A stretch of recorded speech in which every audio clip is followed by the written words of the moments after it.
আজকে ভালোবাসার দিবস। আমার হাজবেন্ডও ফুল দেয় নাই, প্রেমিকাও ফুল দেয় নাই, বন্ধুও ফুল দেয় নাই। ফুল দিছে আমার মেয়ে, ছোট মেয়ে।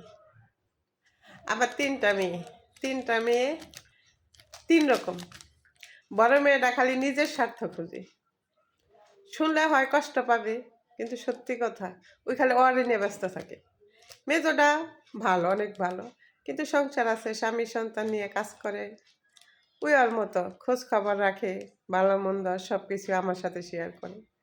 ছোট মেয়েরা সবসময় আমার সাথে থাকে, তাই ভালো মন্দ কি লাগবো না লাগবো আমার খুশি হওয়ার জন্য, আমি ভালো থাকার জন্য, আমি কি খাইতে চাই, কি পড়তে চাই, যতটুকু পারে, মানে যতটুকু ওর সাধ্যে কোলায় চেষ্টা করে আমার এই খুশি করার জন্য। এর জন্য আমার মেয়েকে ধন্যবাদ, অনেক অনেক ধন্যবাদ। আমি যা স্বামীর কাছ থেকে পাইনি কখনো।